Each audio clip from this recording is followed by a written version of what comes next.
Hi friends, today special recipe నువ్వుల అచ్చు.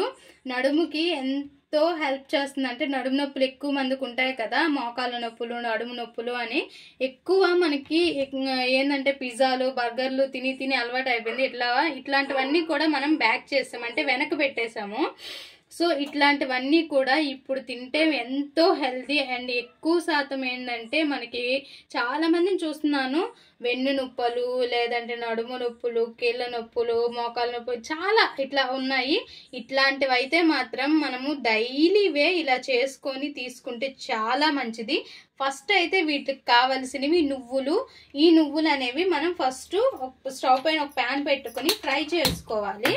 ఈ నువ్వుల్ని ఇందులోనే ఇలాచి కూడా ఒక 3 వేసుకున్నాను, మంచి ఫ్లేవర్ కోసమని వేసుకున్నాను. అండ్ ఇవి మనము ఉండలు చేసుకొని తిన్నా, ఇలా అచ్చులు చేసుకొని తిన్నా, ఇందులో పల్లి కూడా వేసుకొని చేసుకోవచ్చు. నేను ఆల్రెడీ చేశాను మన సుమా టీవీ కిచెన్లో. సో ఇప్పుడైతే ఇది చేస్తున్నాను. ఇంకా ఈ నువ్వులు మంచిగా ఫ్రై చేసుకోవాలి. మంట అనేది హైలో పెట్టకండి, లో టు మీడియం పెట్టుకోవాలి. అప్పుడే లోపల దాకా మంచిగా ఫ్రై అవుతాయి. ఇవి ఇంకా మంచిగా ఫ్రై అయిపోయాయి ఫ్రెండ్స్. ఇంకా చల్లారనివ్వాలి, మంచిగా కంప్లీట్లీ చల్లారనివ్వాలి. ఇంకా ఈ నువ్వులని చల్లారిపోయిన తర్వాత ఒక మిక్సీ జార్లోకి తీసుకొని బ్లెండ్ చేసేసుకోవాలి.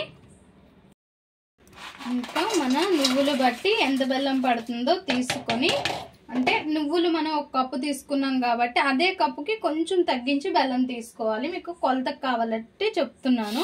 లేదు 1 కప్ తీసుకున్నా పర్వాలేదు. కొద్దిగా వాటర్ వేసేసి ఈ బెల్లాన్ని మనము అరిసెలకు చూడండి, ఒక మెత్తటి పాకం అనేది తీసుకుంటాం, ఒక ఉండ పాకము. ఎలా మనం ఇలా అంటే ఎలా వస్తుందో అలానే రావాలి. ఇంకా నేను ఇక్కడ చూపిస్తాను, సో నేను చెప్తున్నాను అంతే. ఇంకా ఈ బెల్లం అంతా కూడా కరగాలి. చూసారు కదా ఫ్రెండ్స్, వాటర్లో వేయగానే మనకి ఇలా రావాలి పాకం అనేది. చూడండి, ఇలా రావాలి. ఇలా వస్తే సరిపోతుంది, ఇంకా అయిపోయింది. ఇంకా మనం నువ్వులు అనేది మనం మిక్సీ పట్టి ఉంచుకున్నాం కదా, ఆ నువ్వుల్ని ఇందులో వేసుకొని కలుపుకోవాలి.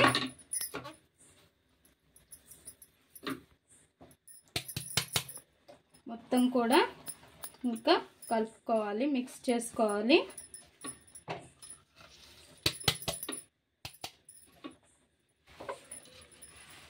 ఆల్రెడీ ప్లేట్కైనా లేదంటే బటర్ పేపర్కైనా ఆయిల్ పూసుకొని రెడీగా ఉంచుకోవాలి.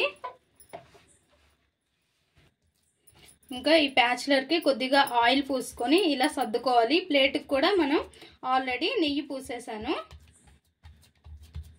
ఇలా రెడీగా ఉంచుకుంటే మనకి తొందరగా అప్పటికప్పుడు అయిపోతుంది అనమాట. లేదు బటర్ పేపర్ వేసుకున్నా పర్వాలేదు. ఎక్కువ శాతం బటర్ పేపర్ వేస్తే ఏంటంటే కొన్నిసార్లు అంటేస్తుంది అనమాట. అందుకోసమని నేను కంప్లీట్గా ఇలా ప్లేట్కే డైరెక్ట్గా పూసేసాను.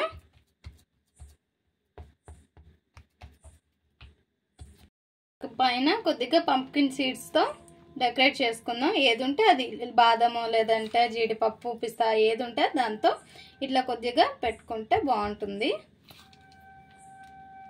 ఇంకా దీన్ని కొద్దిగా చల్లారనిచ్చి, అంటే గోరువెచ్చగా ఉండేటప్పుడు మనం కొద్దిగా చాక్తో ఘాట్లు పెట్టుకోవాలి. తర్వాత సింపుల్గా ఊడొచ్చేస్తుంది.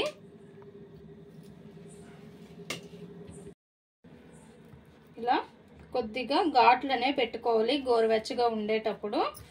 మనకి కంప్లీట్లీ చల్లారక ముందే మనం ఘాట్లు అనేవి ఇలా పెట్టుకొని ఉంచుకోవాలి. చల్లారిన తర్వాత సింపుల్గా మనకి ఊడొచ్చేస్తాయి.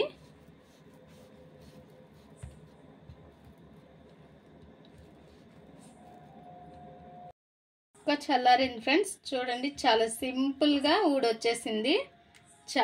చాలా బాగుంది. ఇలా మీకు ఎక్కువ శాతం పిల్లలకి, లేదంటే కొంతమంది తాపి మేస్త్రులని, లేదా ఈ ఎలక్ట్రీషియన్స్ అని వీళ్ళందరూ ఉంటారు కదా, వీళ్ళకైతే ఇంపార్టెంట్ ఇవైతే కంపల్సరీ తినాలి. అరిసెలని లేదంటే ఈ నువ్వుల అచ్చులని కంపల్సరీగా వాళ్ళు తినాలి. వాళ్ళు చేసే వర్క్ అటువంటిది అనమాట. కంపల్సరీగా ఇవి తీసుకోవాలి. అండ్ చాలా హెల్దీ అండ్ చాలా బాగుంటుంది. ఒక్కసారి అయితే ట్రై చేయండి. మా ఈ వీడియో మీకు నచ్చినట్లయితే లైక్ చేయండి, షేర్ చేయండి, మా ఛానల్ని సబ్స్క్రైబ్ చేసుకోండి, పక్కనే ఉన్న బెల్ సింబల్ క్లిక్ చేయండి. Please friends, more videos.